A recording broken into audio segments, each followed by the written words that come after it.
Thank you very much. I'd like to note that Dr. Tiano is unable to be with us tonight. Personally, I would like to take this moment to thank Dr. Tiano for the many hours of dedicated service to the Chelmsford Public Schools. As most of you know, this would have been his last meeting before the change of leadership. First item of business, consent agenda.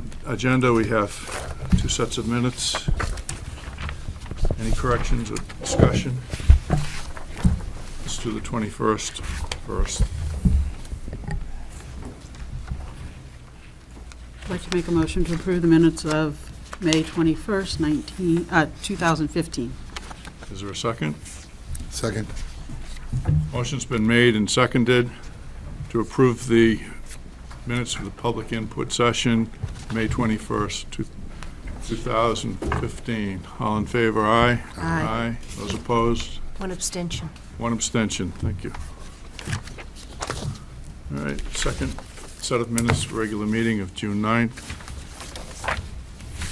Any corrections or discussion? Hearing none, I'll entertain a motion. Make a motion. Motion's made to approve the minutes of June 9th. Is there a second? Second. All those in favor, aye? Aye. Aye. Opposed? Abstain. One abstention. Thank you. Okay, you made it just in time. What's new in the student front? Well, last Friday we had move-up day, so the middle school kids came from Parker and McCarthy, and the CHS mentors, they gave tours to the middle school kids and cleared up any questions they had about high school in general. And these past 2 weeks have been final weeks, so we've been having 1 or 2 finals per day, and our last day was yesterday, and today people that had to make up any finals, they came back. So that's all, I guess. The grand finale at the end of the year. Had a great year here. Well, thank you. You've done a good job all through the year. I'm glad you're coming back. All right.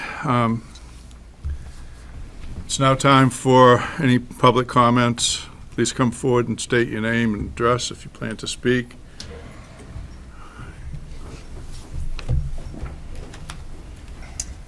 Mr. Gilroy? Tom Gilroy, 14 Timmy Road. I'm also chairman of the Finance Committee. This is not a question. It's a rhetorical question. I don't expect an answer. But we've had a situation for the past few weeks where I've been trying to get a meeting to review the budget, the final budget for the fiscal year with the school district. And I've been pushed back on a regular basis. And the last email I received was to tell me to go to the school committee meetings and watch the school committee meetings and submit my questions in writing. Well, first of all, I believe that's a violation of the open meeting law because I think that those questions should be aired in public and they should be answered in public. So I took particular affront that I think this is an insult to the Finance Committee and also to the taxpayers of Chelmsford. They have a right to know what we think about the budget. Now, I know it's doing well. I know that we've made up a lot of ground since the first of the year, but I think that the fact is that it's always been the practice that we have looked at the budget the final week of the fiscal year. And I hope that that's not going to be the practice in the future because I will continue to ask, and I'm hoping that we'll have a better relationship in the future. So, thank you very much. Thank you, Tom.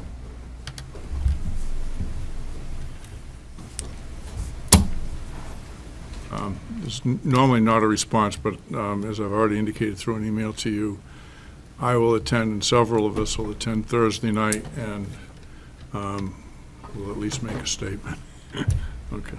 We appreciate you coming down, Tom, and we'll be there Thursday night, and we'll try to answer any questions you can. I'm trying to And, make it too hard. well, I'm going to make them extra hard for you. But, there's, as of next month, is changing guard, and hoping that things continue to work between all 3 organizations, including the select.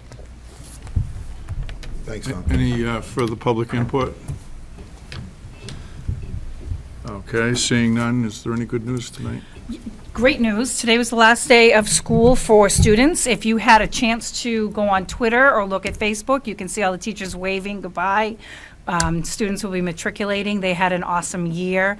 Big thank you to the faculty and staff for working with our students again, and I know that we are looking forward to seeing the students arrive back in September. Very good. I'm sure the kids thought it was a particularly good news. You could hear them screaming from the buses. It was amazing. Under old business, our first item is we had anticipated possibly naming a new Director of Student Services tonight. That will not be taking place. The next action on it probably will be at the next meeting of the school committee. And now we're on to monthly financial reports. These are the student activity reports. Thank you very much. Thank you very much. Sure, Sal. This one wants, yeah, this she wants. She can have mine. You know, summer reading. Okay, I'll give you a call in a couple weeks. You can go over it with me. It's at the top of Explain her it to me. list. Explain it to me. That's right behind going to Hampton Beach, or right behind going to Canterbury.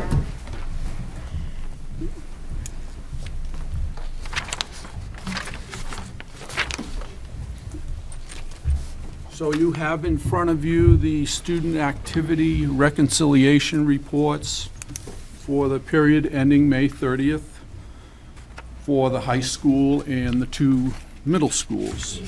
The top page is the high school account, and you see, if you look at line 6, that the balance as of May 30th was $41,613 in the checking account, which is below the amount authorized by the school committee. The school committee previously authorized an amount of $60,000. The savings account has $222,000 in it. So between the savings and the checking account, there's a combined total of $263,000. You'll notice that there are some high amounts under the balances for the individual clubs, and that's because a lot of the money is typically spent in June. So much of that will go away when you look at your June report. But this report shows that the accounts at the high school are healthy. They all have a positive balance, and they have been reviewed by the principal and the superintendent and I. On the second page, you see the McCarthy Middle School report. The balance on page 11 for the checking account is $13,500, whereas the amount authorized by the school committee is $12,000. We've talked about that before. It's the end of the year. You're just looking at these reports for the first time this year every month. I know that the incoming business manager will be looking at these. The town accountant and the town's finance director have also expressed an interest in increasing the authorized amount by the school committee, because at the very end of the year, in May and June, you typically spend more than $12,000. So I'm sure you'll be having that discussion over the next couple of months, and they may be before you to revise the school committee policy. We're in good shape at the McCarthy School as we are at the Parker School. There are a couple of accounts that have a small negative balance at the McCarthy School, but those will be a positive balance by the time we get those June numbers in. On the Parker School, you see that the balance as of May 30th on line 6 was $7,156, and the amount authorized was $12,000, well below that amount. They have three actually, negative balances, and those three negative balances will be wiped out in June. There are some yearbook revenues that they're anticipating, as well as some additional revenue for a grade 6 field trip that would hit the books in June, and for chorus expenses. I think you're in good shape with those three accounts, and I'm sure that Michelle will keep you abreast of any changes in the future. Are there any questions on student activity accounts? Okay.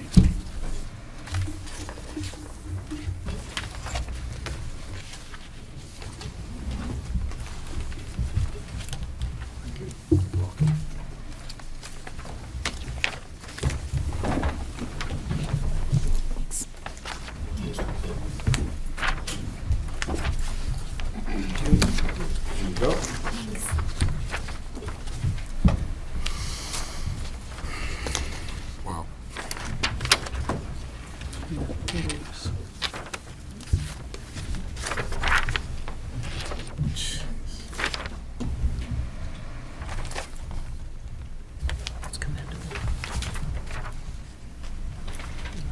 So the next topic is the payroll update. As you know, we had an error in the last payment of the year for teachers. It's called the teacher's balloon payroll payment. I'd like to give you an explanation of that error. As you know, the school district encumbers their payroll. What that means is that at the beginning of the year, each salary, an amount for each salary is set aside. So if you turned at the back of the paper and you saw this one example, a $52,000 salary, if there are 26 payments, which there are in most cases, teachers have the option of either having 26 payments or 21 payments. If they have 26 payments, they would receive a biweekly pay of $2,000. When they get that first payment of $2,000, what happens in the system is that you update the remaining salaries. And when you press that button to update the remaining salaries, it liquidates the $2,000 in that encumbrance. So instead of having a $52,000 encumbrance, the next week you would have a $50,000 encumbrance. And that goes along every single payroll. After you do the payroll, you liquidate the expenses, and those then get reduced by that payroll amount. After the 20th payroll, which is the amount in the remaining pay field, should be equal to $12,000. There are 6 pays left, so it was equal to the $12,000. Again, it's critical that you update the remaining salaries after each payroll. And so after the 21st payroll, what happened is that the remaining salaries were not updated. Instead of having a balance then of $10,000, you had a balance of $12,000 in this particular example. And what happens in the system, the way it is right now, is that the amount of money remaining in the remaining pay gets paid out to the employee on the last paycheck of the year, no matter how much is in there. So that $12,000 was paid to the employees. We had a number of teachers affected by this. There are 373 teachers who have 26 pays. So far, we have collected 368. We received one more check today, so that leaves 5 checks that we have not received. I know at least 3 and maybe 4 will be forthcoming tomorrow, as they are doing electronic checking, and they have informed me that it will be in by tomorrow. So that leaves the balance down to 1 individual who is not paid as yet. The amount we've collected so far is $619,775, in addition to that last payment that I just mentioned to you. So we have approximately $10,366 to collect. After we collect that, and even before after we collect that, starting tomorrow, we will be adjusting each individual's salary and deductions so that they come out exact. There were the main concern that teachers had, the very main concern that they had, is that their taxes would be correct. And by doing these adjustments in their deductions and in their pay, that will ensure that their taxes are correct. You have to remember that we had 6 pays taken out, so we're going to be adjusting them. We'll have a negative amount in each one of their accounts. And then we'll provide each teacher with a written summary so that they'll see that those adjustments have been made. This was an unfortunate mistake. It was a serious mistake because it affected so many people. And moving forward, there are a couple of things that I think that we can learn from this lesson. One is that there ought to be a checklist, if you will, as you're going through the payroll to make sure that each step is taken, initialed, and passed in. That is not the case right now. And the second, which I think will ensure that this does not happen again, is in the payroll control settings. In Munis, it's a software program which you set up, which has been set up for a number of years, and there's one particular field that you can set to either a yes or a no. If you set it to a yes, then all of the money that's in the remaining salary bucket will get paid out to that teacher in that last payroll. If you set it to a no, it will simply pay them whatever they have as a number of pays left. So that should ensure that it does not happen again. I would like to thank the town accountant and the finance director who have been very, very helpful to us. The town accountant came down to my office to review the spreadsheet that we were working on. I've been to her office, we've talked about this, and she has offered to help us even input these changes as we reduce the deductions and the salary amounts. The central office staff has really been tremendous. I think that you would be proud of the ladies that work in your business office and other offices without even asking for help.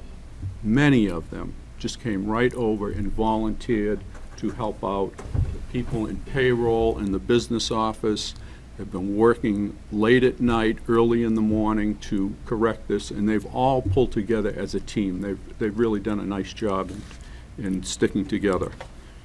School secretaries also throughout the school system have been gathering these checks and recording them. They've been a big help, and the principals have kept a good tab on the registration page that we had. So all of these have been recorded every day. I picked up the checks on a daily basis, and it's worked out very well with their cooperation. Could not have happened without their cooperation. And lastly, and most important, are the teachers. The teachers have been inconvenienced by this. They're really outstanding teachers. Class act to look at these numbers and say, wow, you had 373 people who had to give you a check, and within 1 week, they practically all came through and gave us that check.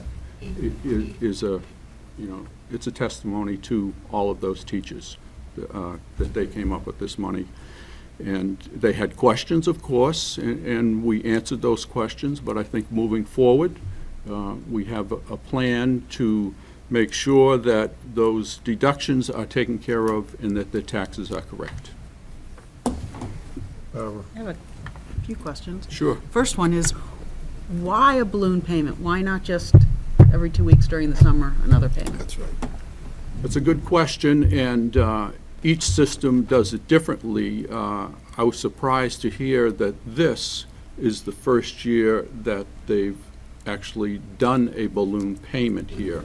In the past, what I've heard is that the checks were, I heard this through the teachers' union, which I met a couple of times, the checks were individual but given to the teachers at one time. So they may have had 5 checks.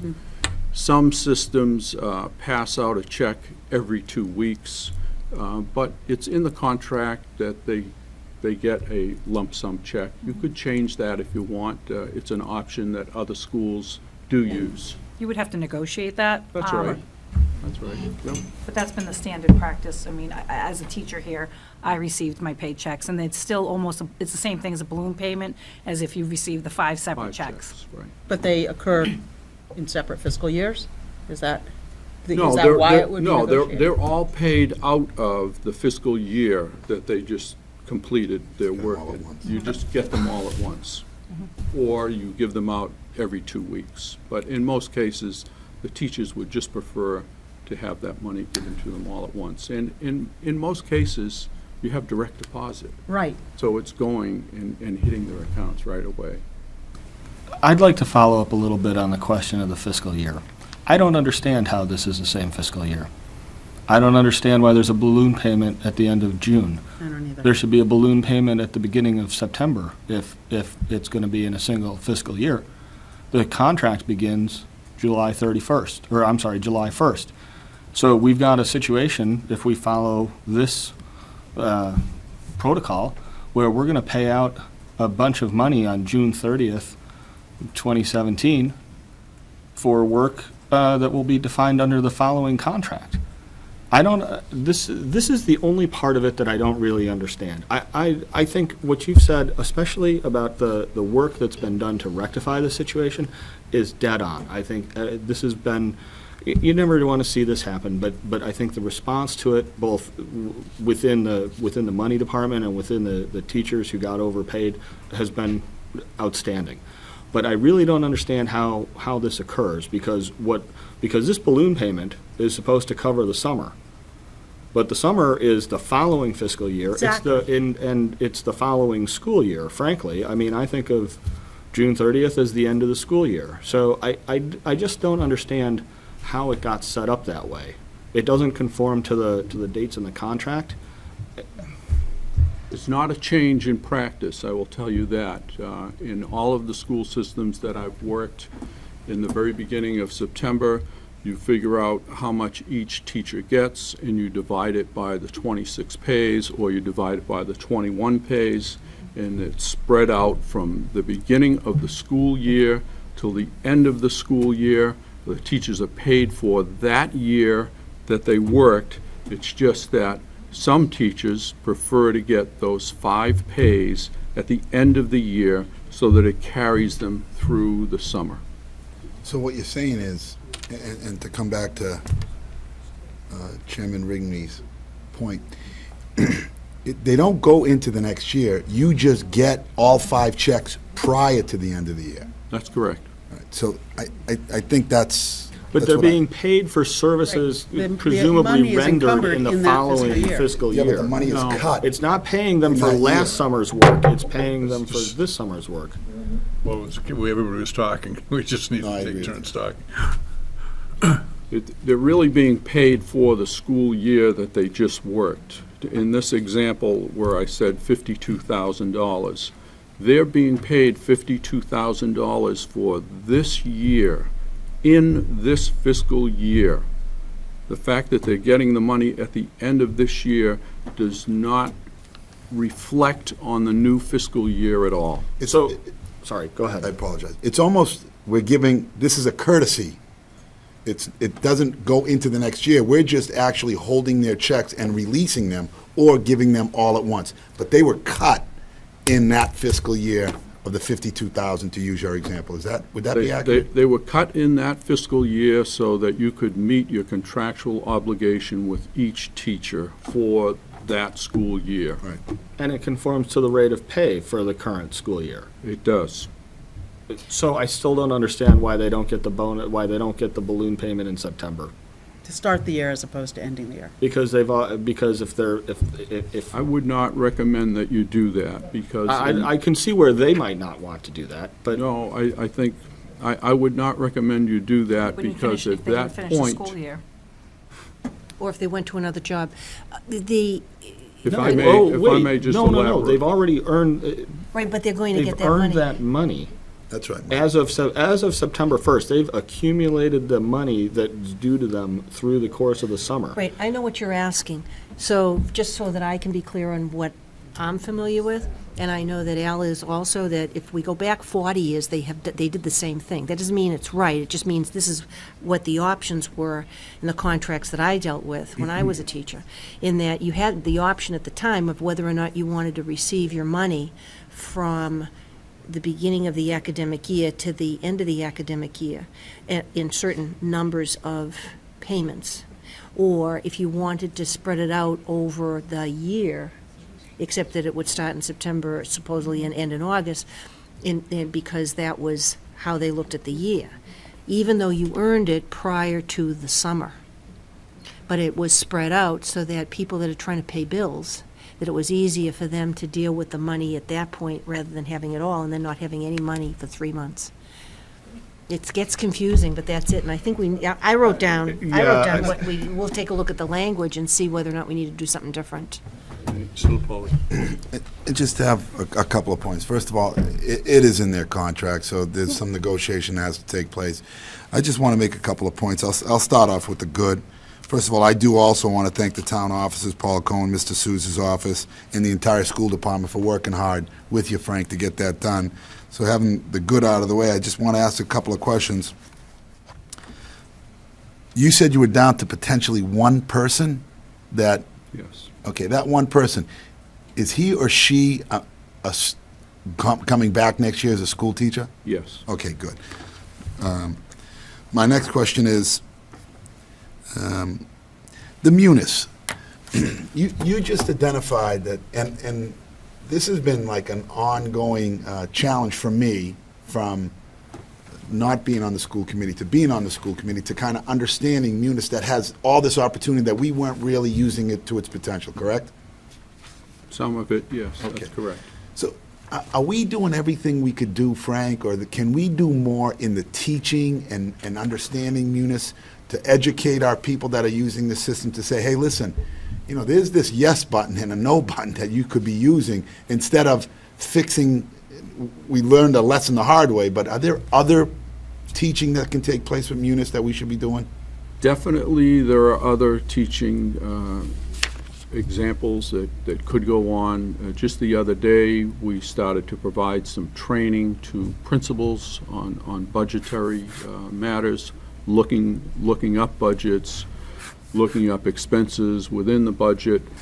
More training can definitely take place in the business office, in the payroll office, and it should take place. It should take place 2 or 3 times a year so that everyone becomes more familiar with Munis.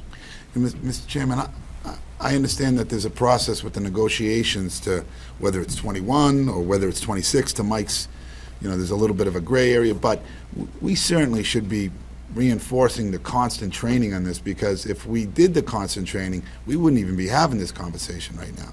And I think that's something to be said, and I'd like to look into it a little bit to make sure for the upcoming year that we're constantly training and refreshing, because there's all kinds of updates, I'm sure, with Munis on a yearly basis that we might not be picking up. It's true. Okay, that's it. Thank you, Mr. Chairman. Mr. Antonelli, am I correct that we added some support, clerical support to the department? Yes, and that will be very helpful moving forward for next year. You've added one person, and that person will split payroll responsibilities as well as account payable responsibilities. I would suggest that understaffing may have, not directly been a factor, but certainly over time, it was a factor in doing business in that area. So I'm really pleased at recognizing that need also. Anything else on this? No, but I did make a note that we'll take a look at the contract whenever we start with relative to that one Thank you. piece. I would just close by saying it's almost miraculous that we got that turnaround in 5 days. It's unbelievable. Yeah, commendable. So, and the thing that really started it is recognizing the problem and jumping on it right away. And admitting it. Yes, And bringing it out into the public. right. Good job. Frank. So all of Thank you. that Yeah. contributed, but it's just a fantastic job. Okay. Mr. Brooks, I think you're on. Do we have masks on? Oh, no.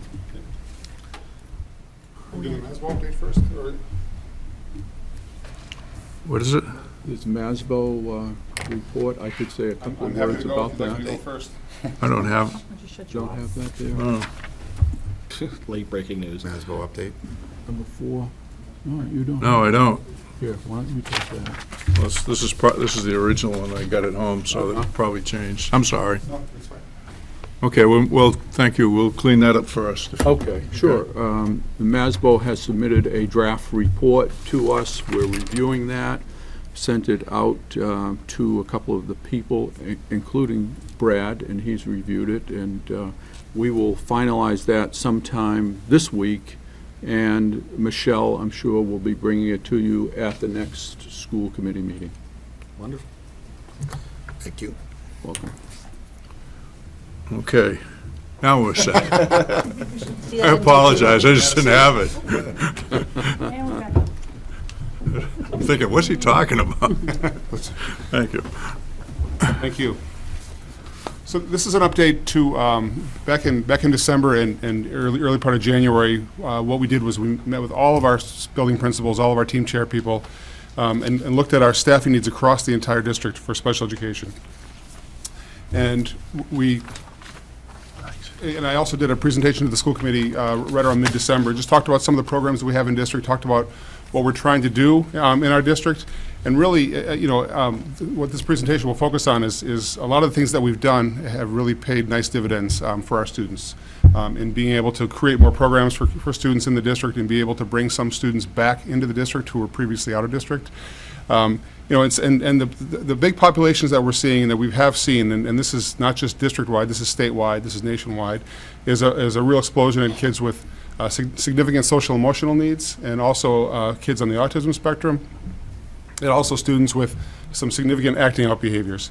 And we've really done a nice job at all of our buildings, even as young as in our CHIPS program, of meeting the needs of some of these students. And you'll see in the slides moving forward, in some of the programs that we've developed, we've been able to bring some of these kids back into the district, which is outstanding.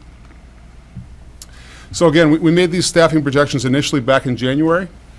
Since then, and we had earmarked a handful of kids who we thought were making some really, really nice progress, who we thought may be eligible to return back into the district.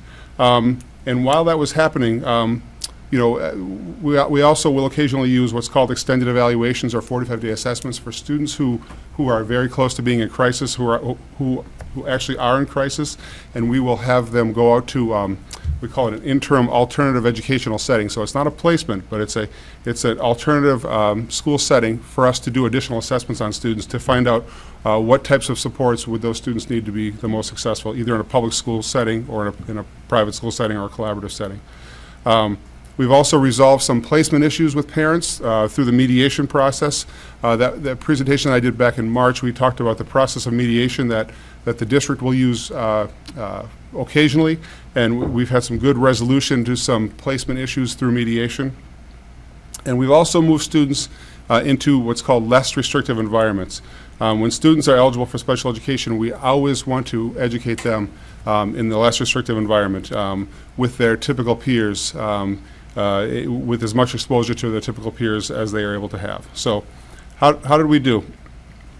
As far as returning students from out-of-district placements, I'm very, very happy to say, and this is a testament really to everyone involved, all of our special and regular education staff, our therapists, our out-of-district coordinator, Renee Morgan, really did an outstanding job identifying these students, and our team chair people. We're bringing back 5 students from out-of-district. That's a really good number.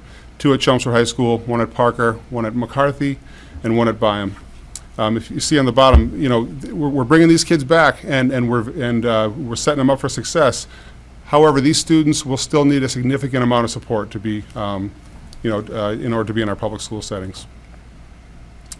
As far as 45-day assessments or extended evaluations, generally the district does between 3 and 6 every single year students who are in crisis who we need to send out for an extended evaluation.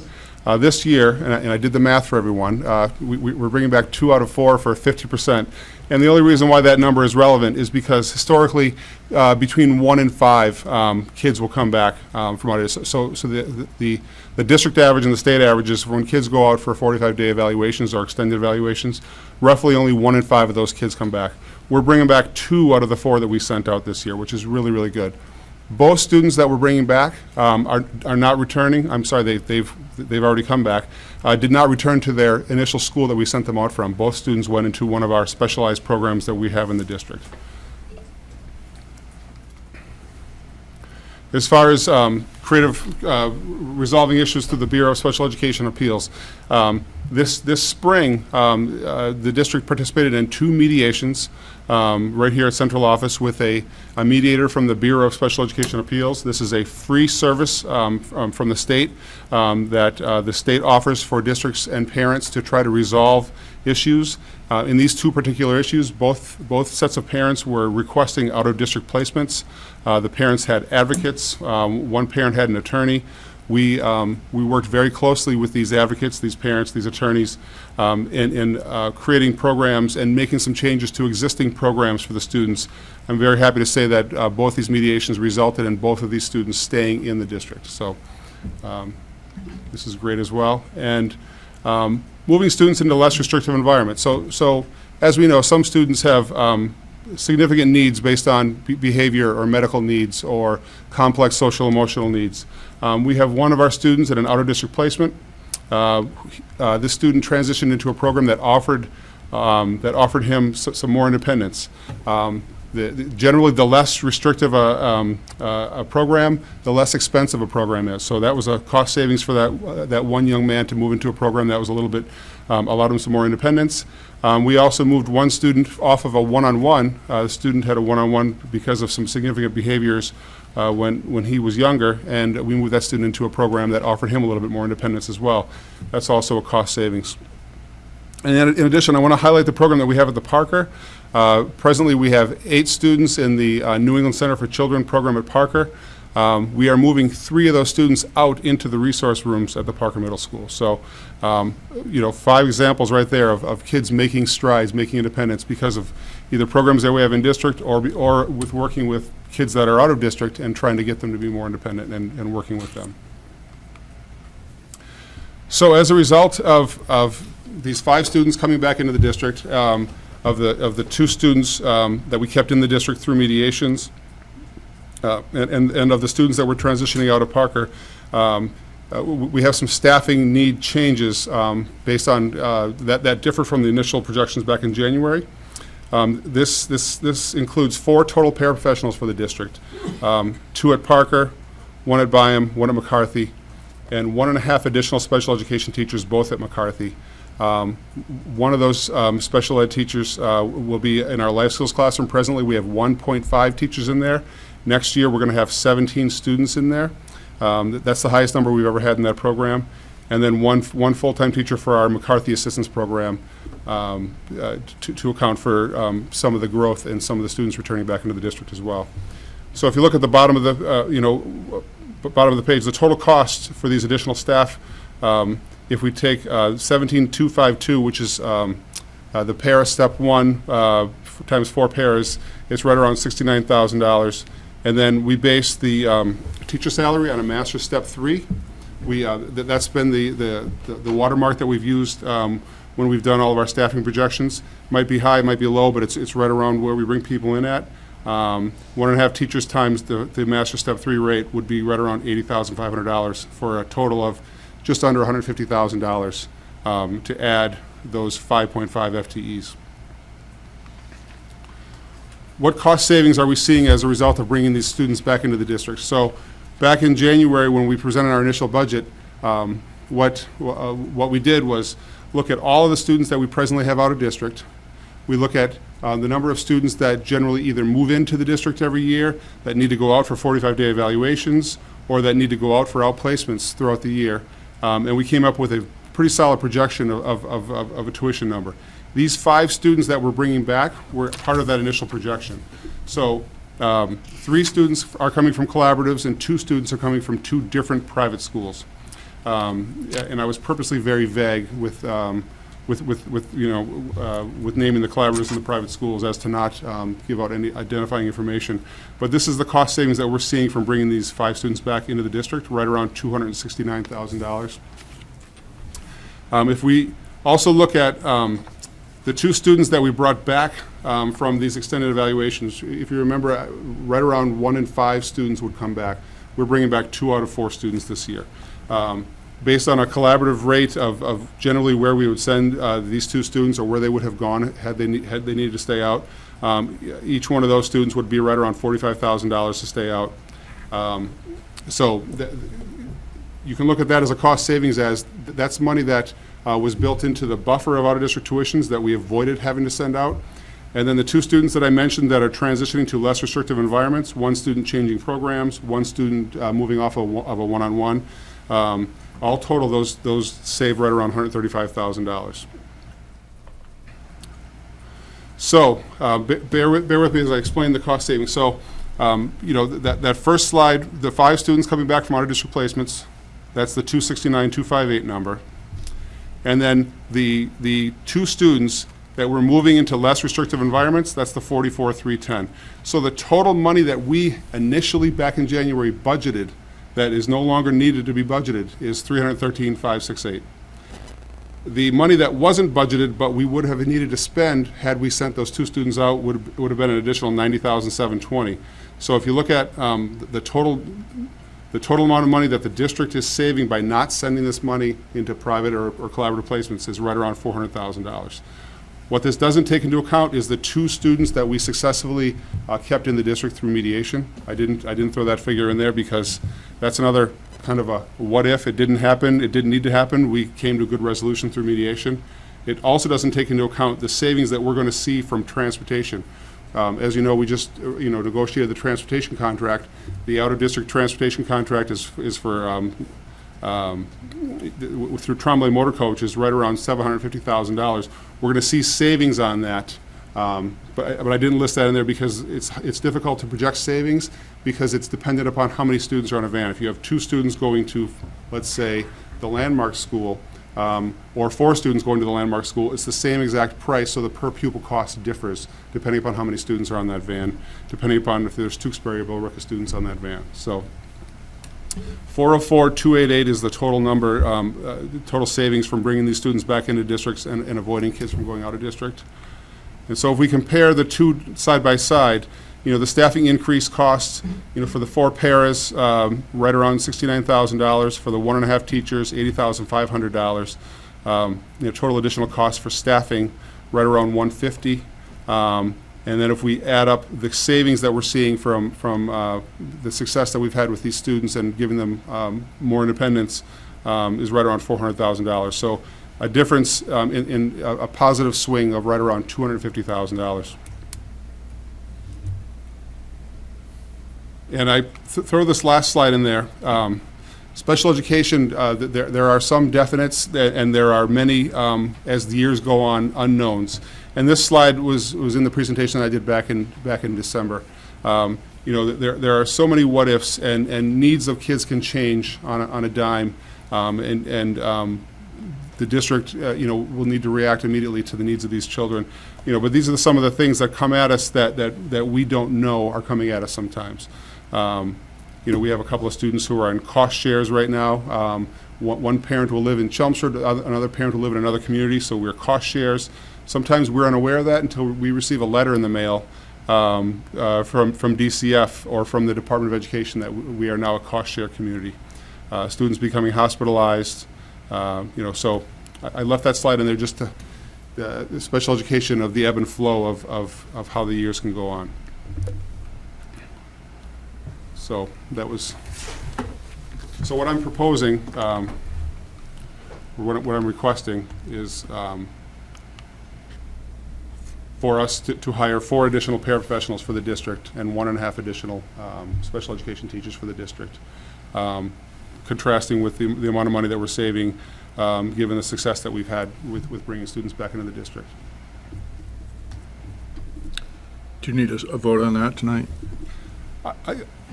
I thought so. In speaking to Mr. Antonelli before the meeting tonight, I thought that a vote would be wonderful. I believe all 3 principals who are involved are watching. Probably a good idea. Okay.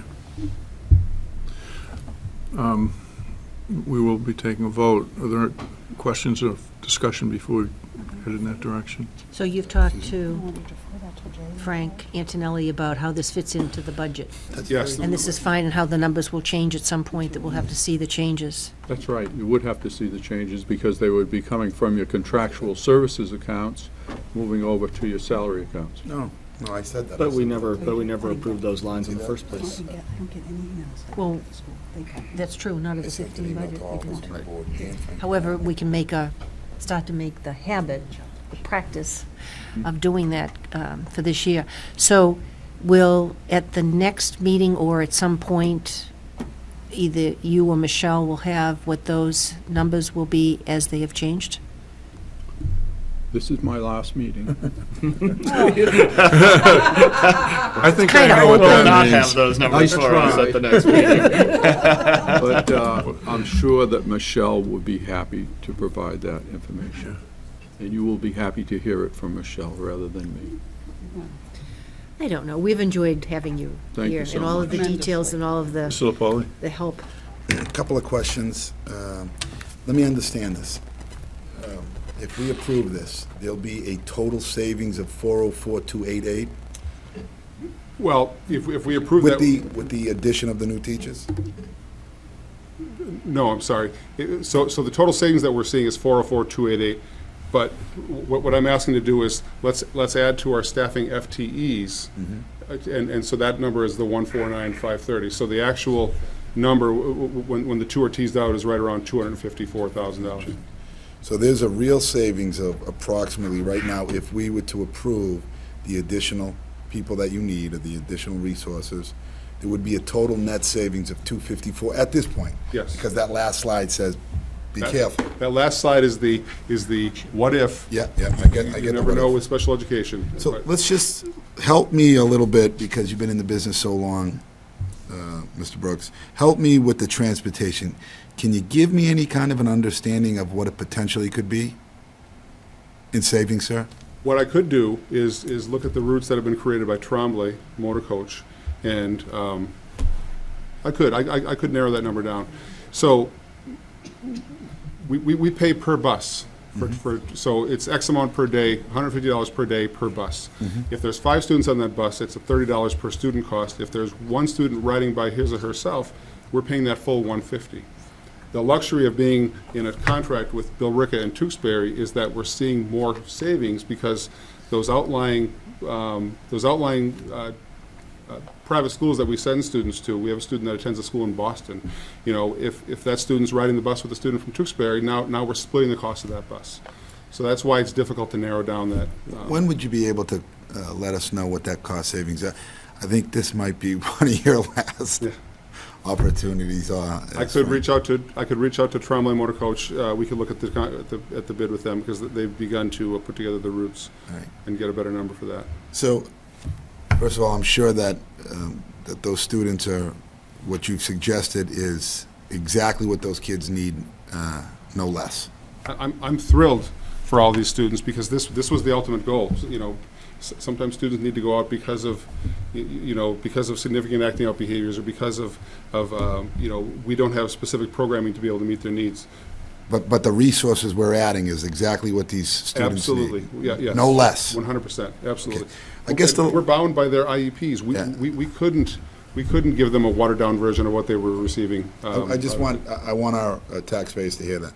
My last question is this, Mr. Chairman.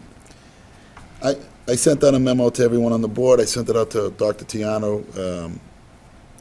I just don't know if a decision like this, how does Dr. Lang feel about this? We're adding some people on his watch. Is it prudent? I mean, it's exactly what we need. You're going by the bylaws. I don't see a problem with this, but do you think, Dr. Tiano, since we're kind of in flux right now, you think we should be speaking to him and allowing him to weigh on this, sir? Dr. Lang, you mean? Dr. Lang? Wait a minute. I think the communication, and you may be able to help with this, I think the communication with the new superintendent with regard to the director's position and these other positions is pretty good. Okay. I don't think we're going to fill them overnight either. Okay. Would that be a good guess? That would be a very good guess. No, it's a time of the year. I understand your concern. Just general knowledge. Superintendent-to-be Lang spent a full day in the district on Tuesday, I think on Tuesday. He's been in communication with a number of the people in the central administration. I don't think there's a problem. I think the communication's been good, and I think he's bold enough that he had a concern. He is particularly concerned about the director's, position, and that's going to work out okay. So what you're saying is, he's aware of this, and us making a motion and approving this doesn't affect or No, concern it just him creates at the all? positions, and like I say, fills even if we're not going to fill, again, I'm confident we're not going to fill them in the next 7 days. Yeah, so it'll be his anyway, I think. Any other questions? I had, go ahead, Bob. Go ahead. Just a question, we have a team, and my terms may not be right, team leader opening at the high school, Yes. and that hasn't been filled? The position was offered to somebody, and this person declined, so we're going to reopen that search. Okay. And as I've said before, you've heard me on that, those are really key positions, because in the negotiations, which Ms. Brooks has talked about, those people play a major role, so that's an important position, which obviously the new superintendent will have to work on too. One, in a previous slide, you showed the elimination of a one-on-one aide. Her salary, or his salary, was shown as $24,000, but when we add 4 paraprofessionals, their salaries are 17. This student is placed out of district, and so this was the amount that was charged to the district last year for this student to have a one-on-one. The bottom 2 students, the student transitioning to a least restrictive environment, that's a student moving from a more restrictive program to a program that allows them But they're more not necessarily coming in district then? No, those Oh. 2 students are staying out of district. Okay. I'm sorry if that was Misunderstood confusing. that. So the 24,570 was the amount charged to the district last year for the one-on-one for this student. Okay, in bringing students back into district, does that mean that our costs for those specialized ABA positions that we've discussed in the past increase? Do we have a need now for ABA specialists? This is the reason why 2 of the positions that I'm asking for is our teachers, 1.5 teachers, because of Okay. the needs of these students. Okay. So we won't need to necessarily contract with Delta or whoever? No, Okay. no, and the other 3 students do not require the ABA programming. They weren't placed out because they required ABA programming, they were placed out for other reasons. Okay. The other question is, when you're bringing them back, do we need space for them? Or are they, They are going to be absorbed into existing programs that we have across the district.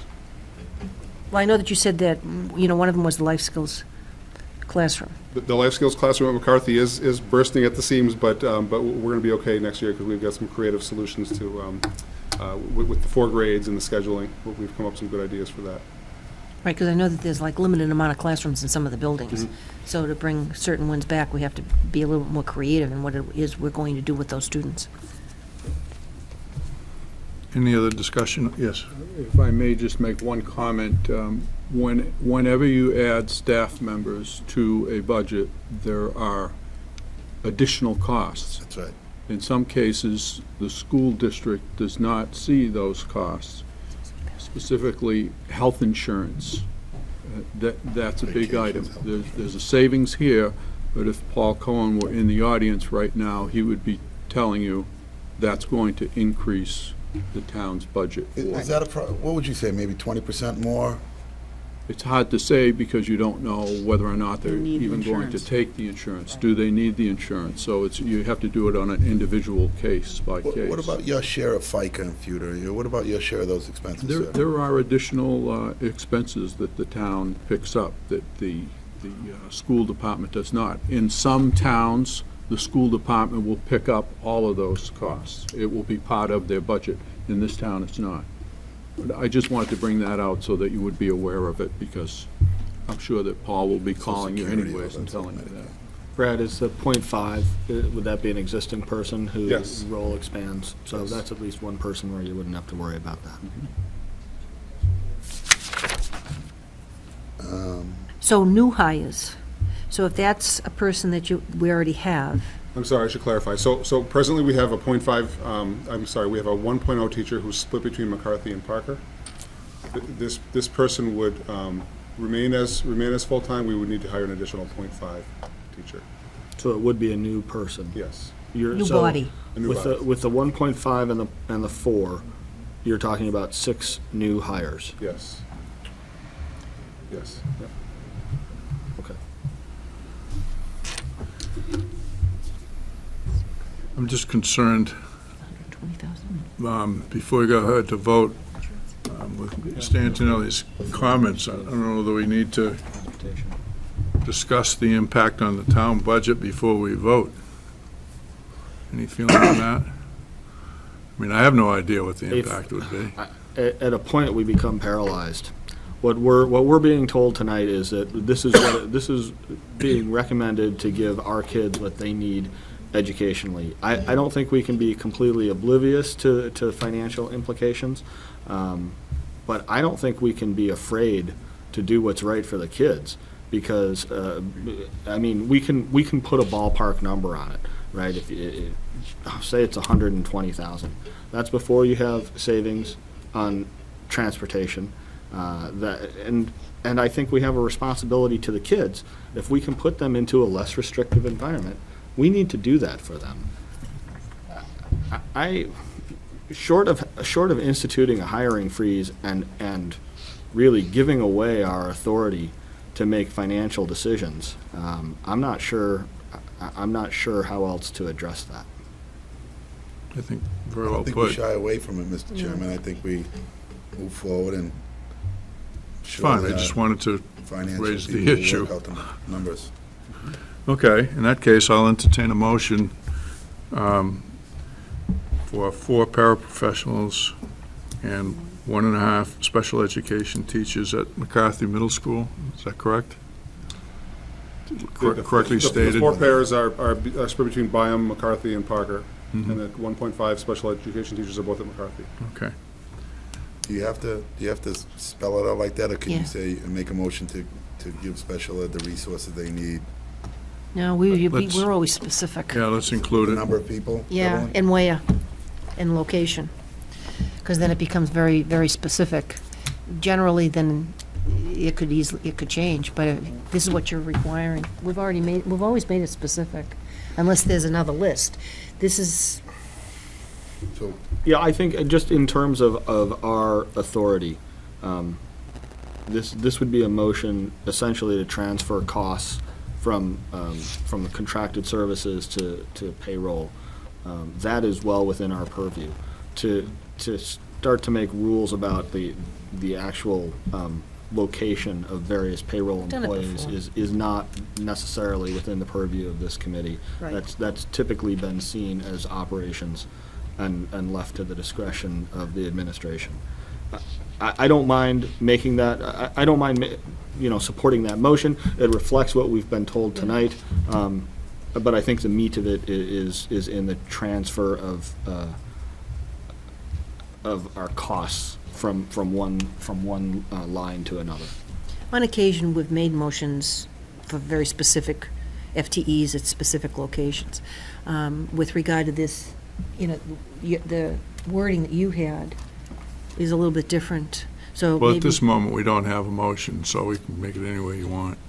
you want to do the wording, the way you said it? No, that's what I'm saying. I'm comfortable with what the chair proposed as a possible motion. It does have the specificity you look for. I think we should, I would support it with the understanding that if there were decisions by the administration later to shift personnel from one position to another, that would not necessarily need to come back to us. I mean, it would come back to us so that we'd be informed about what's going on in You the would hope. district, but we wouldn't have any It wouldn't sort of affect the line say, item. yeah. And it wouldn't invalidate the vote. Mr. Lapoli? I just want to clarify, what is the exact wording you need in order for the motion to be made? The amount of the paraprofessionals and where they're going and that would be sufficient. That'd be more than sufficient. More than But what sufficient. Mr. Rigney's saying is that if, say that student population shifted and went to another school, we wouldn't have to necessarily say, we're shifting those paraprofessionals, because it would be assumed, because they need to follow those children. Mike's point is, the motion should indicate the amount of money that is being transferred from a line item to another line item. We don't need to tell the superintendent where the positions are. He knows where they are. But and- how does, Michael, how do we, Chairman Rigney, how do we X. quantify that? I mean, you're asking for a specific amount? I don't think anybody can do that. Well, I think we No, can he follow just with did. with the amounts that have been laid out. I mean, it's a projection. Right. Right? An estimate. And Yeah. certainly things could change, and part of the presentation was, there are going to be other costs associated with it that are not completely understood right now. There could be savings with transportation, there could be additional expenses that hit the overall system off our books. We're aware of all of that, but given all of that information, based on the presentation that's been made, we'd transfer roughly 404 out of contracted services and, what was it, 100 and, I don't have the numbers in front of me. Into salary. Into salary. So the motion then should be that the Chelmsford School Committee authorizes the transfer of $404,288 from contractual services into payroll. Is that what you're saying? 150 into, It would reflect a reduction. Okay, so that reflects the reduction, and then to have approximately $149,530 An increase in. be increased in the payroll. payroll. My suggestion would be just to add to payroll what you need for those staff people that we're requesting. Leave the other money in there because of the what-ifs in special education. And then if you see an overall cost savings at the end of the year, well, then that's Okay. good. So you leave it there rather than transferring it, like you said, in case we need to offset something else? That's the savings that's in the contractual services? I would agree with what Brad just said. Just transfer the money that we're going to need for salaries, leave the rest of it in your contracted service account, see what happens throughout the year. Tomorrow, you may have 2 students move into the district, and you may need to use some of that money. Okay, so then, the But mo- wouldn't, I mean, wouldn't that cut, again, if there are changes in services delivered that have an impact on, have a financial impact, that should come to us. It should, and it will, I'm sure, but you'll have that money sitting right in there rather than transferring it over to salaries and then transferring it back to contracted services. Just keep the balance of what you're going to save in the contracted services and transfer the salaries, transfer the contracted services that you need to cover in salaries over to salaries. So that it's still balanced. That's right. okay, so we're making a motion to transfer $149,530 from contracted services That's to the line item of payroll in order to hire the 4 paraprofessionals and the 1.5 FTE special education teachers. Yes. So second to that motion, Second. Mr. Lepoli. Any further discussion? No, that was easy. Great job. Okay, all in favor, aye. Aye. Those opposed, abstentions, unanimous. I know what it is, I can do it. Okay. The next item on the agenda is Mill Road. I'll start it off and we'll go from there. I was contacted by the 101 Mill Road Committee at the suggestion of, I guess, a couple of the selectmen, perhaps others, to view the former MEC property to see if the school committee might have any use for it. So Evelyn was working next door, so she graciously came over to the house. Walked up the hill. Yes. We looked at it, and there were 3 or 4 members of the committee there. They were great hosts. They provided me with a historic background of the area as well as diagrams of the building and really a lot of information. Brad, thank you very much. I wanted to thank you on behalf of the committee because He didn't introduce her. He's leaving, we should say. I wish you, what's that? He's leaving, right? Yeah, I wish you the very best in your new job. I didn't want you to sneak out before I had a chance to say that. I understand, but he didn't. Okay. For all your hard Done work, that before Brad. with your eyes. We appreciate it. All right. So anyway, they were wonderful. They showed us the the relationship of the property to the mill property and to the soccer field and the parking lot and the soccer field and back. They discuss the possibility of parking, and then they give us a tour of the house. It's a wonderful general piece of property, the whole thing together for the town. As we toured the facility, it's a wonderful old house. I don't know that, at least in the foreseeable future, we could have any use for it, in the sense that with budget, and Evelyn, you can correct me, but with the budget situation being what it is, and the need for renovation to meet current codes, I think it would be prohibitive. What might happen over time is if there are other organizations or businesses or whatever that want to have part of the property, maybe, at that point, we might be able to do something.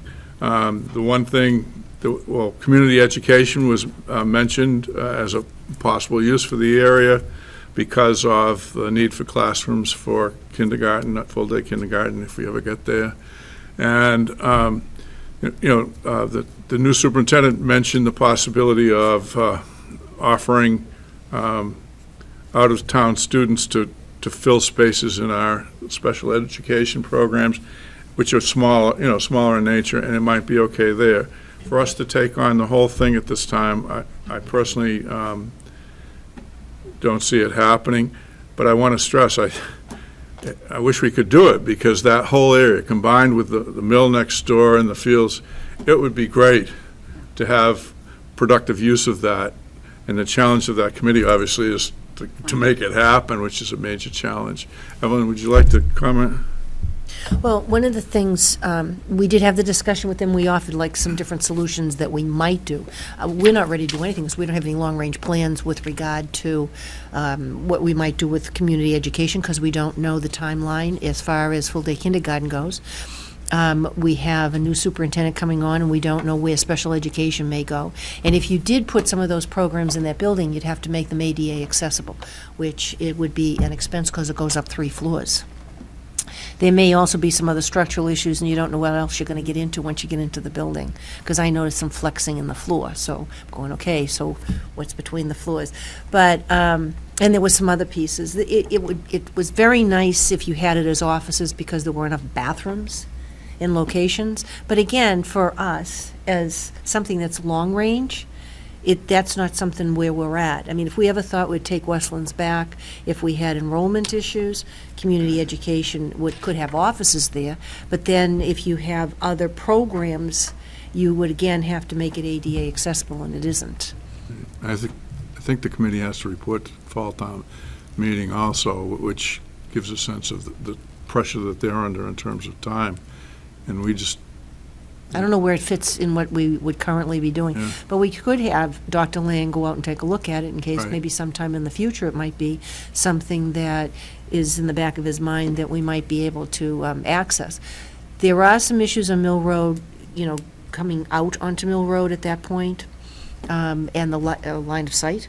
So it is a challenge that's there. But some of the things they brought up are doable. It's just always a function of money. exactly.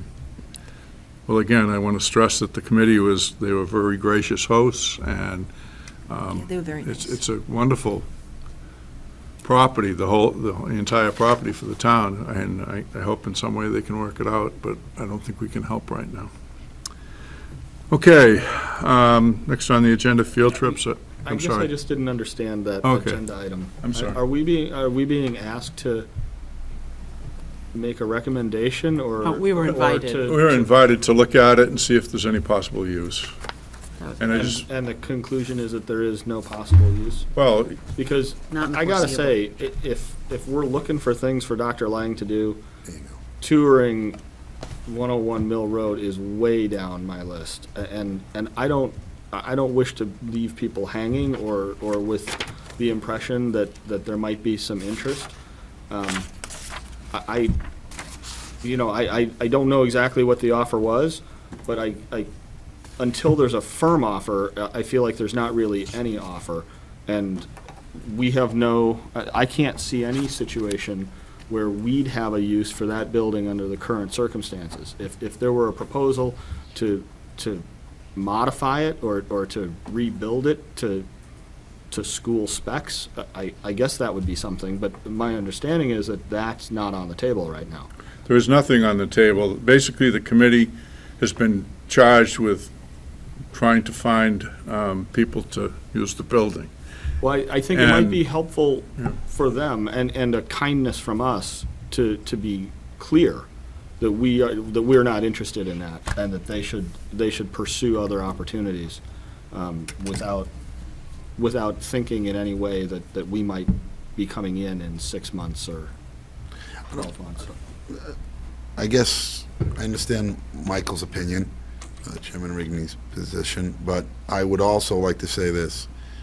As we heard from Dr. Lang, he has some creative ideas, and all I would like to do is revisit this. I don't think we're being asked to be obligated to anything right now, but I'd like to see him take a look at it, and also maybe we could talk to other members of the town, whether it's the selectmen or other departments, to see if there's a co-sharing to some of the ideas that were here. But I certainly, I don't think we're being asked to make a recommendation or form an opinion. I just think you were asked to go out there and take a look at it, and what do you think? And I think at this point, because of the transitions going on, that maybe there's an opportunity down the road if something breaks, but I don't think you're asked to make a decision, yes or no, right now, or even mislead them. We're looking at it, and we'll let you know if Dr. Lang sees something we don't see. Well, if it's all right with, do you want to add? Well, the only thing I would add is, we would be a tenant in the building, and as soon as the property owner gets it up to spec, makes it ADA accessible and make sure that it's a safe building for our use, then we would consider it. At this point, it sounds like the floorboards are squeaking and, there are no elevators in the building. We can't use that building. It's just not, it's not for us. And bathrooms. If they ever did go forward and make those changes, it may be a building we might be interested in. That's it. That's all I have to say. If you would prefer, rather than go the motion route, which, I don't think we really need, I can communicate that to the members of the committee. Like I said, they were very nice. They're It's just beautiful. making a serious effort Yeah. from any direction to try to get the building used. So I'll communicate that. We can't do anything, your idea of kind of keeping the door open, it's there, but in the near future, it's not going to happen. Right. I agree. Okay. So I'll take that on as a personal responsibility. Okay, as I started to mention, I don't have any field trip that I know of to approve, okay? And policies, we're not bringing forth anything tonight, are we? No, we had the brief discussion that we would do that after July Right. 2nd. All right. Okay, liaison reports. Mr. Rigney, I don't think we've reported back since we met on the maintenance committee. No, I think that was after the last meeting. Do you want to start? Sure. We did have a brief meeting. Al and I, along with Dr. Tiano, met with Gary Persichetti, Kathleen Canavan, and Paul Cohen. This is the maintenance subcommittee. We did not have an agenda. It was mostly a get-together meeting, trying to get such a meeting established. The discussion was fairly wide-ranging. I think there are some ongoing concerns on the town side about communication with Aramark. I think what I heard was that it was not an insurmountable problem, but it was something that was going to need to be managed on an ongoing basis. I would characterize what I heard as some concern about turnover. What I heard, especially from Ms. Canavan, was that the people who'd been in their positions for some time had kind of grown into the roles and were helpful and useful, and they played an important role within the whole kind of ecosystem. The point being that especially the day porter is responsible not only for cleaning, but also is in many ways the face of the school to the maintenance department, to the police, to the fire, and knowing those people and them knowing other people in town is really an important thing. And that's, again, that's something we're gonna have to keep an eye on. It's something that this is something that was discussed originally with Aramark when they came in and made their original pitch. This committee discussed with them the importance of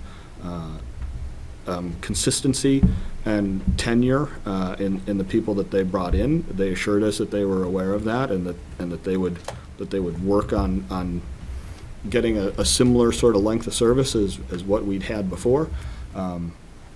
I wasn't here, I guess, when the contract was renewed, but I believe that was a point of that's been a point of discussion with them on an ongoing basis, that having people in place on a long-term basis is important for them to be the partner that these schools need.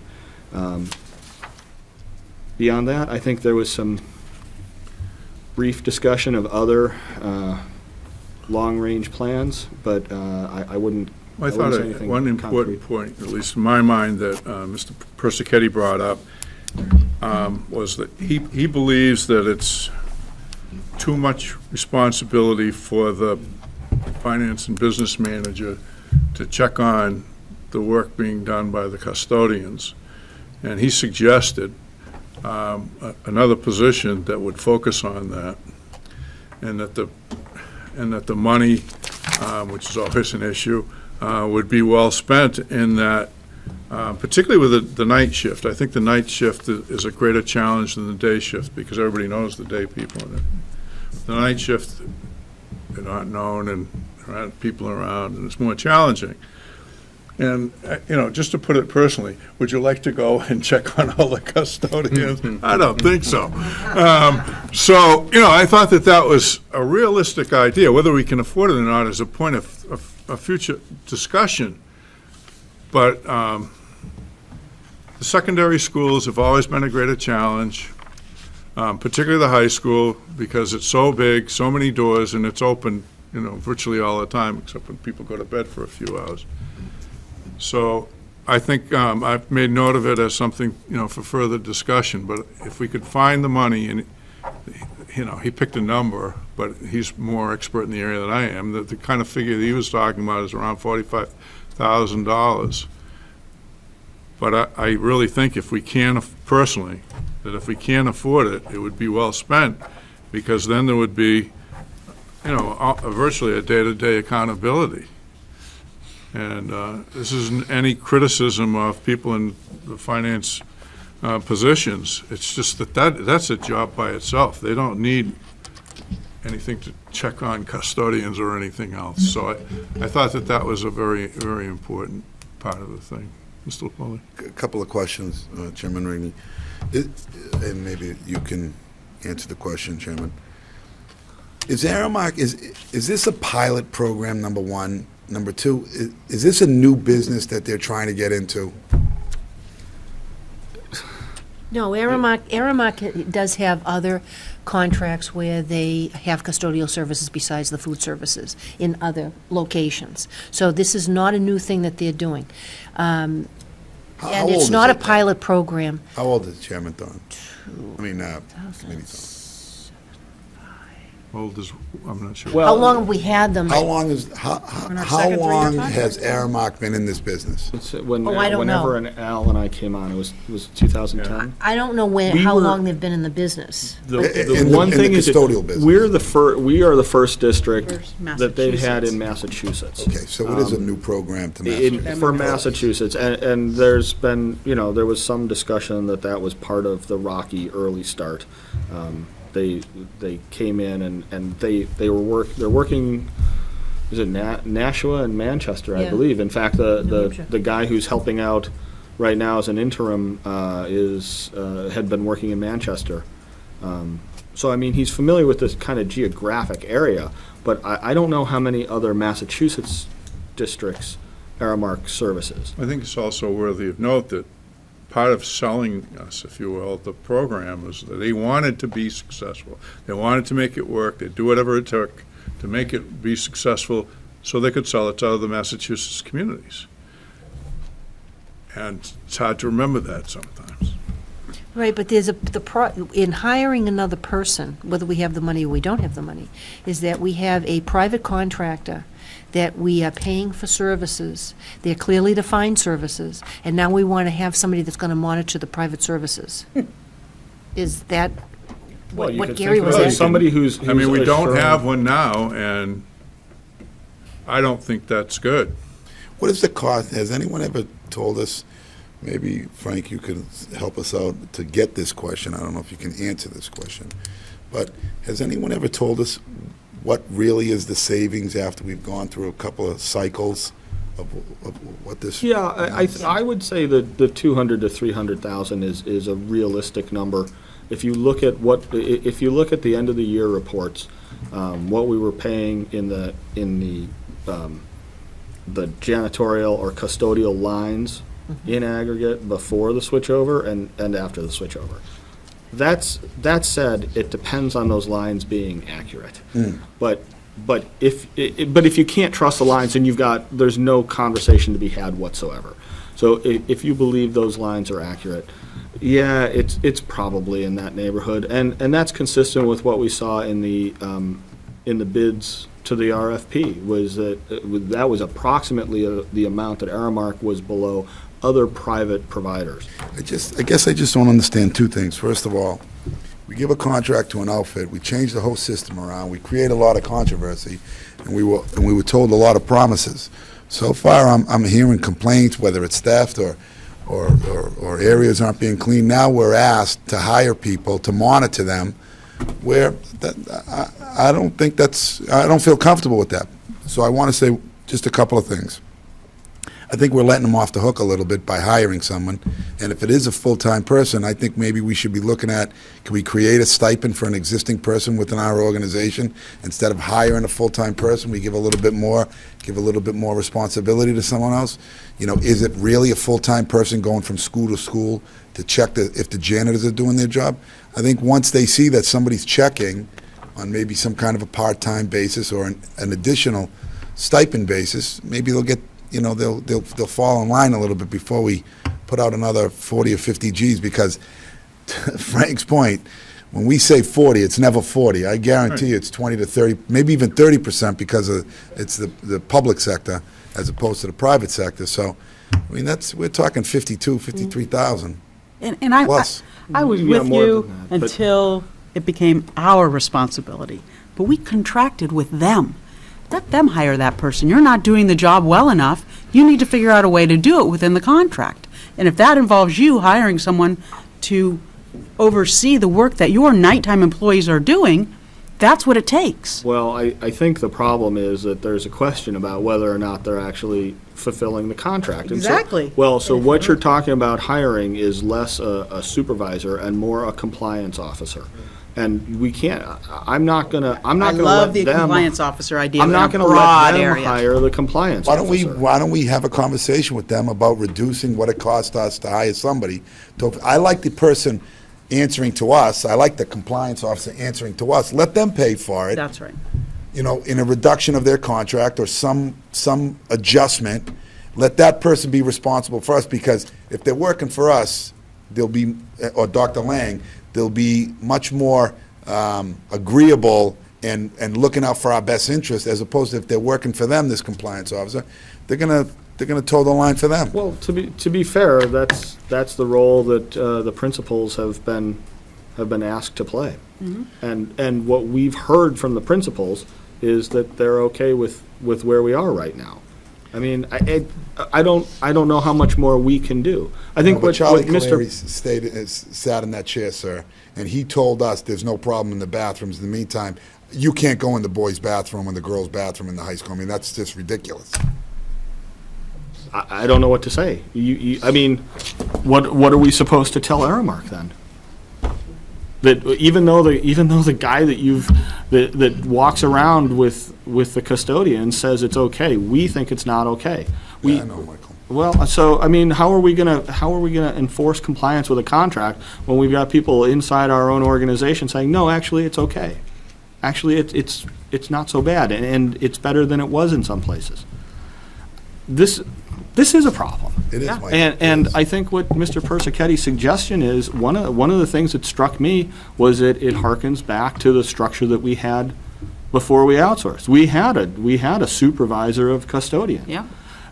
It's sometimes forgotten that supervisor of custodians, that not only was the supervisor let go, but the position was eliminated not long before we outsourced the entire department. Yeah. Because the feeling was that job wasn't getting done.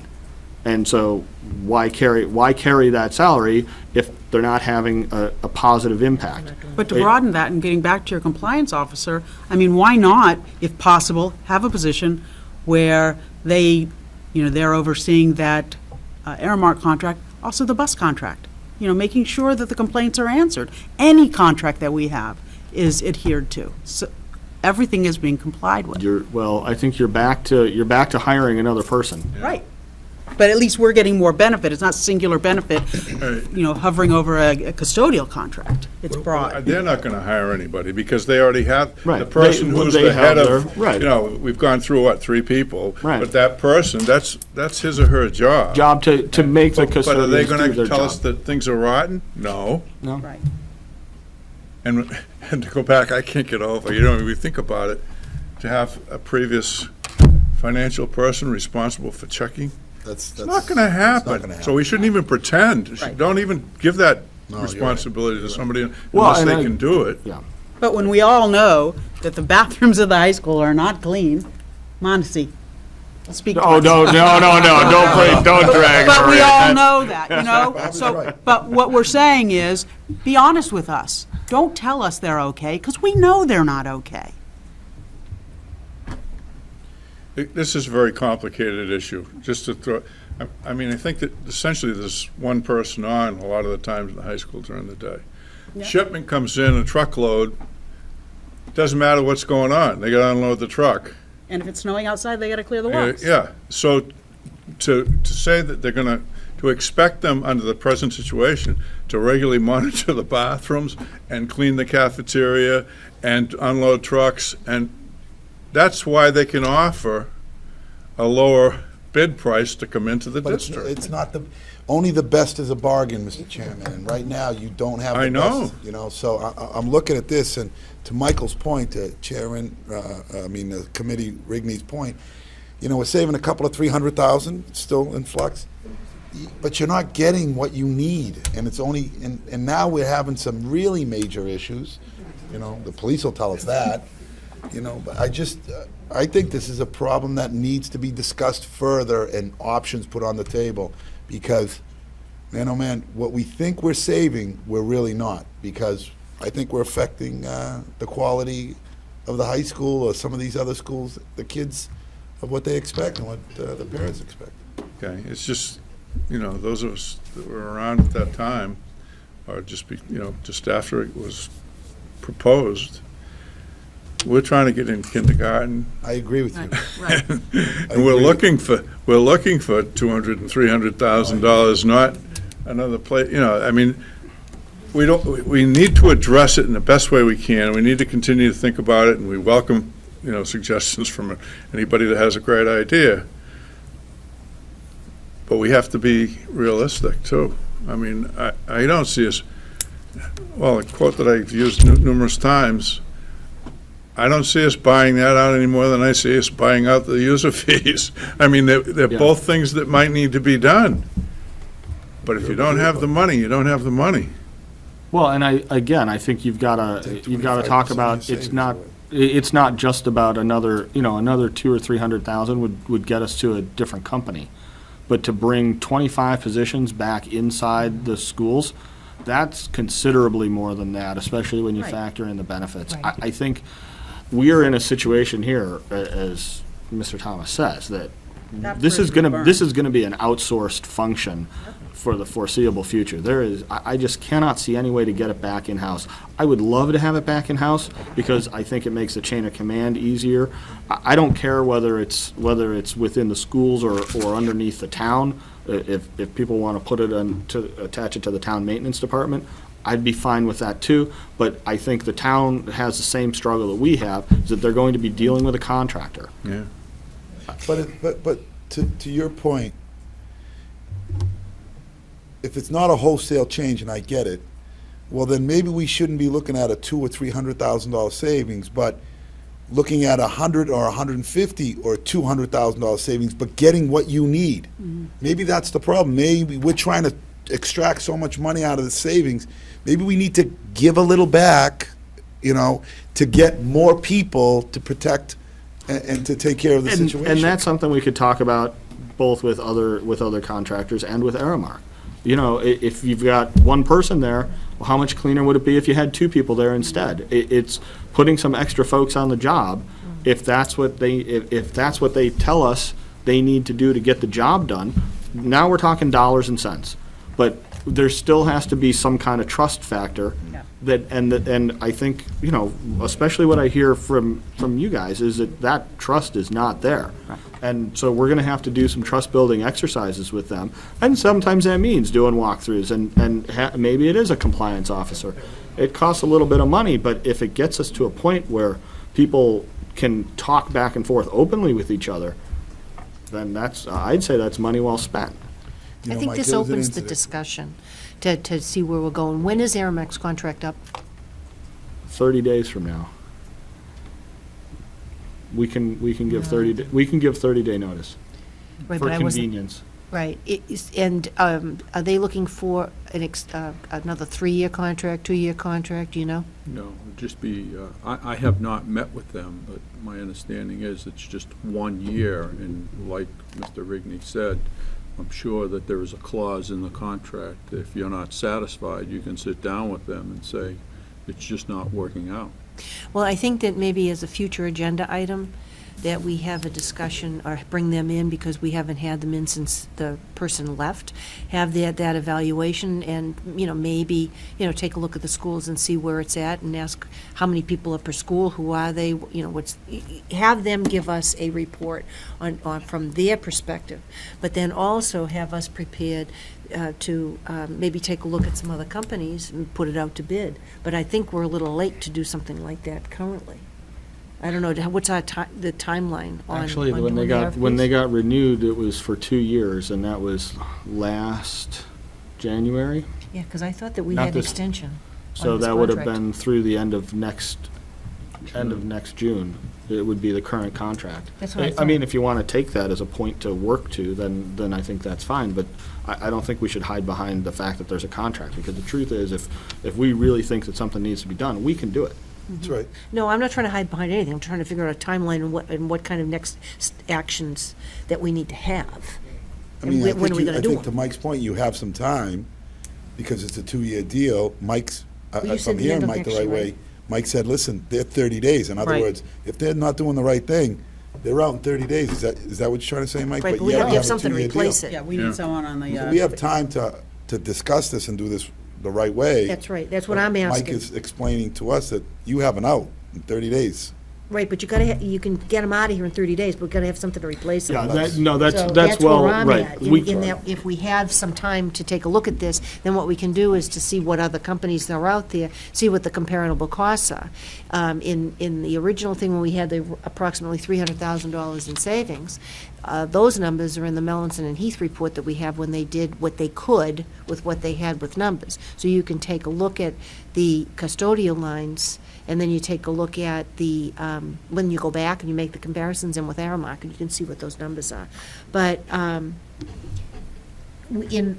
since we've recognized the savings of the $300,000, to your point, as far as, wanting to put more money into it, we've got to figure out where we're going to get the money to put into it. Because right now, we have a tight budget. So if we want to put another $150,000 into having more people or another contract, we gotta figure out where it's coming from. Because it just doesn't happen. It'd be nice if we could just pull it out of some account, and we could. We got school choice. Well, that's the superintendent's job to present to us, am I correct? Mm-hmm. It's not us to tell him, he tells us. No, I understand that, but in understanding how, with the budget and the numbers and everything, it would be of interest to see how that money would ever pan out, where you'd get it. Yeah, I don't believe, I mean, I guess contractually, we could terminate the contract today for 30 days. But there's no way, there would be nobody to clean the schools. Right, we need someone in the town batter's can't box. pick up that function, that's what we're talking and, about. you know, we don't have anybody. So there is that kind of realistic constraint on our behavior. It sounds like this is something that we should ask the incoming superintendent to look at.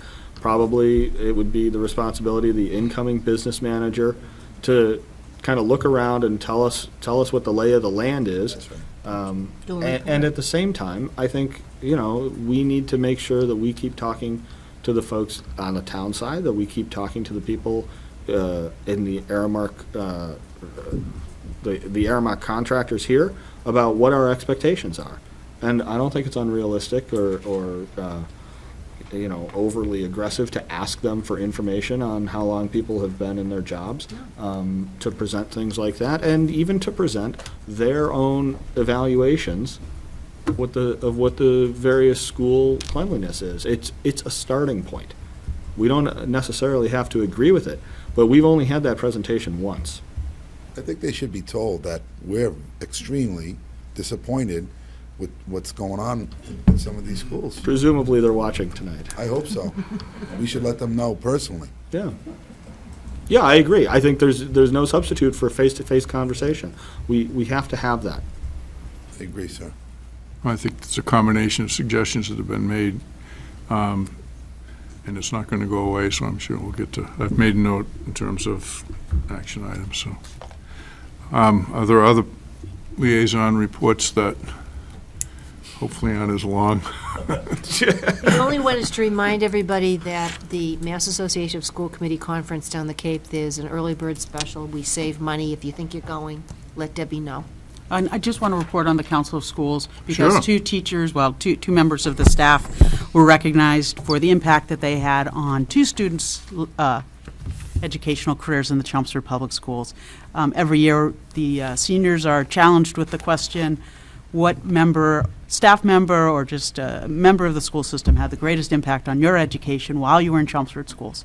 And this year's recipients were Dean Heather Galante, who was honored by Ryan Curran, and Erica Arrington, an AP math teacher at the high school, who was honored by Molly Peterson.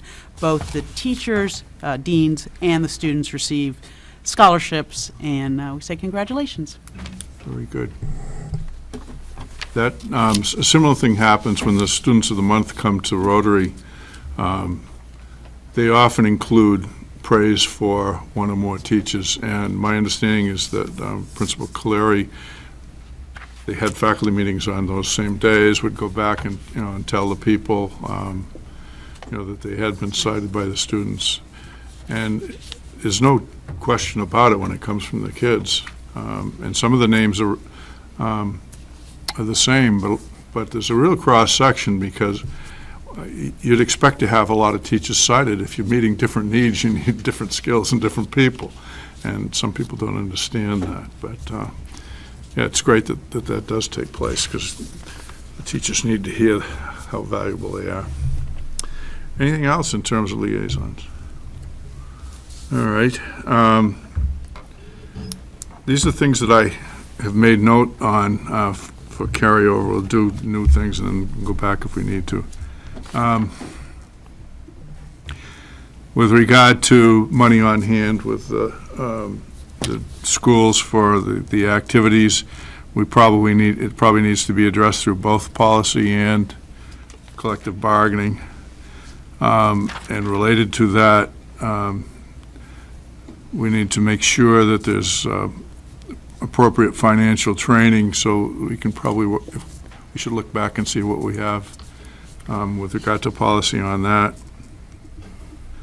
I had second thing, special education line items. Oh, we need to go back. We need to go back to address the special education, the financial implications of the vote that we took tonight on the positions.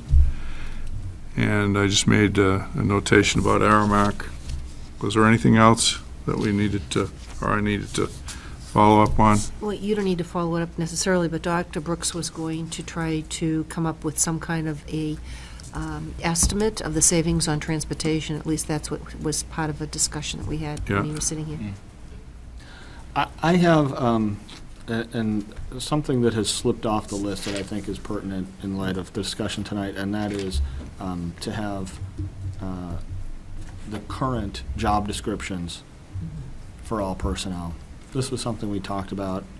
It was actually, I think, Mr. DeSilvio's suggestion. The last time we talked about it, we agreed that we were going into April and the primary focus should be on the budget, but that we would revisit it at a later time. I think that ties in with the need for training, because without an understanding of what each position is responsible for, it's hard to judge how well they've been trained for handling those responsibilities. I think that's good. And part of what will happen with that is, we've changed names a lot of times. Department heads, coordinators, facilitators, we keep going through, depending on budget and how we need to. So clarifying which would happen, I think, clarifying the difference in those kinds of positions and the types of responsibilities. That's why if we could just start with what we have, Yeah. rather than worrying about what we want, we can work towards what we want, but we need to know what we have first. Anything else in terms of action items? Does the press have any questions? Of course. Oh, yeah. May not be here, but she has questions. That's just. Yes, thank you very much. See you in the fall.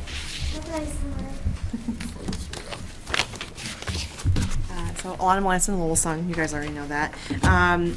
So I have a few questions regarding the payroll issue. So I'll direct those at Frank. So why, like, what went into the decision to go into this balloon payment this year versus the way things had been done previously? Well, when you say balloon payment, what's happened previously is that there were 5 checks, and they were all given to the teachers at the same time. Some may consider that as a balloon payment in a package. When I think of a balloon payment, I think of the consolidation of those checks into just one check. And I can recall having a conversation with the town accountant as well as the head payroll person here, and they said last year, when Kim, who was the head payroll person here, was doing the final check, she did not check off on Munis balloon payment, and they got separate checks. And I can recall the conversation with the town accountant and Kim saying, and this year, we're going to check it off so that it is a balloon payment, all consolidated together. I was under the impression that last year, since it was her first time doing it, that it should have been a balloon payment, but it wasn't. It was a separate check because she was new at it and she was doing it for the very first time and didn't check off the balloon payment. But what I found out later was really that it had always been the separate checks. And this was really the first time that it was consolidated. So the checks hadn't actually gone out to people the every 2 weeks sort of schedule? No, I think in most cases, people just want to get their money right away. And like I said earlier, almost all of it is direct deposit. Right. So even though you're getting 5 checks, it's not like you're getting 5 checks, you're getting 5 advices of deposit. It's already gone into the bank, you're just having an individual record of it. So what has been like the process that teachers have had to, to follow to be able to return this money to the school department? What's the process been? Okay, well, it's been a little bit, I wouldn't say it's been long. In a week's time, we got all this money in. Everybody has been very responsive. The very first day when we found out about the problem, we sent an email to all of the staff members as well as the school committee saying, okay, we recognize there has been a mistake. This is Friday. We're going to get in touch with you next week and tell you how you're going to repay this money. And then we developed a spreadsheet, and we looked at each individual. We talked to Munis. We ran a separate payroll in training so that we would use how it should have been. Instead of the 6 pays, it was 5 pays. We updated the remaining salary base. We did the 5 payrolls. We had the 6 payroll information there. We did the spreadsheet. We did a difference. We developed a letter to the teachers saying, please give us the check by such and such a date. This is what the issue is. And at that point, we started receiving some emails from teachers saying that they didn't understand how the amount that they are being asked to return was a little bit higher than what their normal net pay is. And in that case, we sent another email out, and this time we had a history of all of the deductions for the newly created balloon payment, and they were able to then compare it with the other payment that they received, and they were able to see more clearly. It helped them understand why there was a difference there. In most cases, it was because of tax-sheltered annuities, or in some cases, it was because teachers were being bumped up a little bit, and because they had an additional pay, additional taxes had come out. So they understood that pretty well, I believe, and they asked about their taxes. They were very concerned about that, as I mentioned. So I sent out an email to all the teachers, just kind of explaining that I had received 2 questions over and over. One of them happened to be the taxes, and the other was, how come it's a little bit higher? That helped them understand all of that. Each day, I would go to the schools and meet with the principals. I had a register which had all of the names of the teachers on it.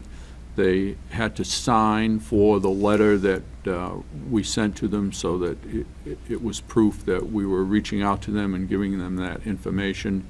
And then when they returned the check, the secretaries at each school would indicate that it was given to them on such a date, and that we had pre-printed receipts out. So we gave those to the teachers so that they would have a record of all of the funds that were collected. And back and forth with some emails, different teachers had questions, which we pretty much resolved if we're down to this amount of people right now. So has it just been like teachers writing personal checks, or has there been any other way that the money has been? In 99% of the case, it was a personal check. Some gave us a money order, and some people have electronic checking, so that check came through the mail that way. So when can the teachers expect to, see these checks cashed and that money then deducted from their accounts? The money has all been given to the town's finance director, and what he has been doing is taking the checks. He has a machine, as I understand it. I didn't see the machine in his office, but he has a machine that somehow checks what the check says in words and what it says in numbers to make sure that it's okay, and he's depositing those checks. I wouldn't be surprised if he deposited checks today or tomorrow, but I would say that he's going to get those checks in there right away. And we are working on another spreadsheet to make the deductions for all of the teachers and the gross pay. So we've got that on our spreadsheet. We've double-checked it to make sure that it's accurate. When I left today at 4 o'clock, the payroll person was online with the town accountant and Munis, and there was a conference call about how they were going about the process of making those deductions for each individual. So I know you said there's still sort of a few stragglers there. What's the absolute deadline that this needs to all those to be in by? I think that tomorrow or the next day we'll have all of them, really. I mean, I know I have commitments from 3 and maybe 4 of the people to get it in by tomorrow. Those are the people who are doing electronic deposits, and they've actually sent me a copy of their communication with their bank saying, okay, that check will be sent and received by such and such a date. So now, I've heard that in Munis, you're able to essentially do like a test run of, a function like this, like doing the balloon payment. Yes. Is that something, maybe kind of doing this sort of test run of something like this? Would that be something that you recommend doing In the future? Just to make sure everything goes right the first Whenever time? whenever you do a payroll, you get a report, and it's an earnings and deduction report, and it may even be called test run report. So we're getting that, and that has to be checked out. There's no question about that.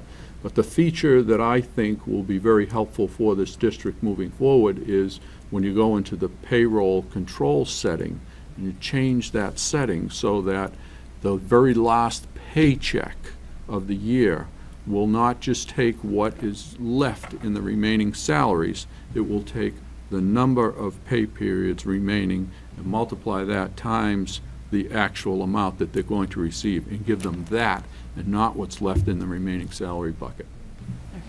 Thank you, Frank. Now, I had a couple of clarifications that I was looking for regarding the vote on the Director of Student Services. Now, why didn't that occur tonight? We didn't have a candidate to bring forth. So is that, because I wasn't able to hear Yeah. Brad very well from the back of the room, so is that the person he was talking about that there had been a job offer and that person declined? No, that No, was it was someone a else. different, That was the Position. chairperson, special ed chairperson at the high Okay. school. Okay. So when there do was you- a person that we dealt with that didn't accept the position. Oh, so that happened with It happened in this also. this also. When did that occur? I don't know, I saw an email from the person today saying, that she was staying where she was. So just today. So will that mean that there will now have to be another search for this position? Probably. So that will be Dr. Lang's duty, I'm assuming. It'll be his, Okay. no matter what, yeah. Okay, and now, one other thing. Now, I heard that Center School Principal Christopher Raymond is leaving, is that correct? I believe that's correct. And when is he leaving and where is he going? I think he's going to North Andover. North Andover, right. Okay, I believe that's what I'd heard as well. I just wanted Yeah. to confirm. So what will be happening with that position now? Posting, taking applications through School spring. School Spring. I got to the spring part, thanks for the help. School Spring. Okay, Which is like a the cer- permanent or an interim? Oh, I'm sure we'll try to fill the position permanently. Okay. Any other comments on another high-level administrator leaving? You guys have had a lot of changes happening, at the end of this year, moving into the, to the next year, so. I think the new superintendent takes it as putting together, a new exciting team and not as a negative. We've expressed numerous times that in the positions that we've been able to fill, we've been very happy, so we just need to make one or two more and we'll be all set. Did anybody else want to say anything? No? Okay. All right, thank you. Before, you're I'd right. just like to say one word. Certainly on my behalf, I'd like to thank Frank Good. Antonelli for coming in here during kind of a unsteady time. You steadied the ship, and I'll tell you what an impression you made on me. On behalf of the entire town, I want to thank you for your hard work. Frank, if we could have figured a way to keep you, we would have. But I want to tell you how much we appreciate it. Everything you did, we know how hard you worked, and you really taught us a lot. And I think that was really important. So thank you very, very much. You were great. Thank you, Sal. Appreciate it. I would just add, it wasn't just about numbers and pumping out statistics and so forth. As Mr. Lapoli indicated, you were a pleasure to deal with. Thank Top you. of all. What a gentleman. Thank you so much. I enjoyed working with each and every one of you very much, and I'm sure that you will bring it to the next level with your new business manager and get things really humming like they were before, right? Right. Excellent. Thanks Thank again. you. When's Great the last being day, here. Frank? June 30th? That's right. Michelle will be here on on July 1st, yes. And I've already spent some time with Michelle, and she's very excited to come, and she'll be a great addition to the staff. Very good. Congratulations on selecting her. Thank you. Thanks. Motion to adjourn? Move to adjourn? Second? Second. All in favor, aye? Aye. Opposed, nay? Nobody? Barbara. Unanimous? We're adjourned. I was told that ADP, who used to